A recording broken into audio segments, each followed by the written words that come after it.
అలసిన వానికి ఊరడించు మాటలు. సహోదరుడు భక్త సింగ్ గారి పరిచర్య నుండి సేకరించిన అనుదిన ధ్యానములు.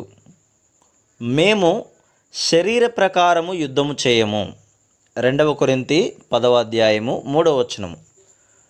దావీదును అన్ని గోత్రముల వారు రాజుగా అంగీకరించినప్పుడు యెబూసీయులు కూడా ఓడిపోయిరి.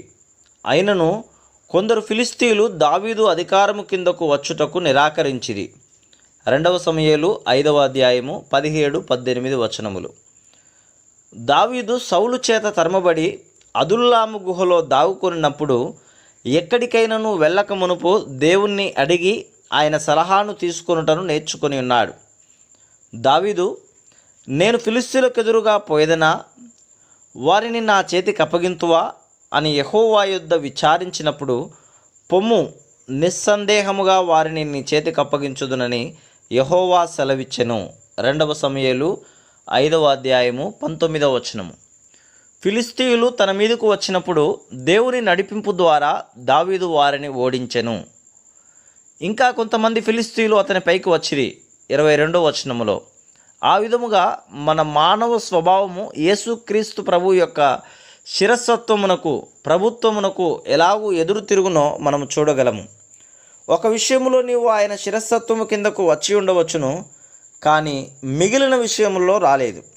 ఈ ఫిలిస్తీయులు మిక్కిలి బలవంతులై ఉండి దావీదు యొక్క రాజరికము కిందకు వచ్చుటకు నిరాకరించుటకు వీలైనంత వరకు ప్రయత్నించిరి. కానీ దావీదు విజయము కొరకు తన జ్ఞానముపై కానీ సైన్యముపై కానీ ఆధారపడలేదు. కానీ ఎక్కడ పోరాడవలను, ఏ విధముగా యుద్ధము చేయవలనని దేవుని అడిగాను. ఫిలిస్తీయుల మీదకు వెళ్ళక ముందు అతడు కనిపెట్టి కంబలి చెట్ల కొనల చప్పుడు వినవలను. 24వ వచనము. అది ప్రభువు యొక్క ఆత్మ యొక్క కదలికలను గూర్చి తెలియజేయుచున్నది. మనము లౌకిక సంబంధమైన యుద్ధ ఆయుధముల వలన శత్రువును ఓడించి యేసు ప్రభు యొక్క శిరసత్వము కిందకు రాలేము.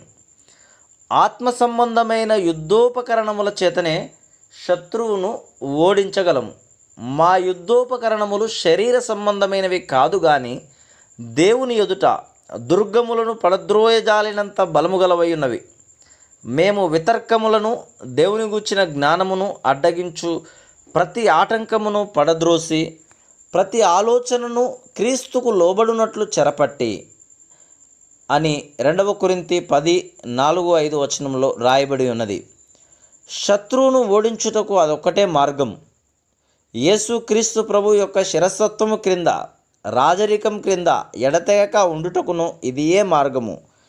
యేసు ప్రభువు యొక్క శిరస్సత్వము రాజరికమునకు వ్యతిరేకముగా సాతానుకు గొప్ప శత్రుత్వము కలదు. కావున చాలామంది ఆయన రాజరికమునకు ఎదురు తిరిగి స్వతంత్రులగుచున్నారు. అందుచేతనే దేవుడు దావీదు శత్రువులందరినీ తరిమివేసి సర్వము మీద అతనిని రాజుగా నియమించెను. ప్రతి విషయములో ఆయన శిరస్సత్వము క్రింద, రాజరికము క్రింద ఉండుటకు దేవుడు మనకు బోధించునుగాక.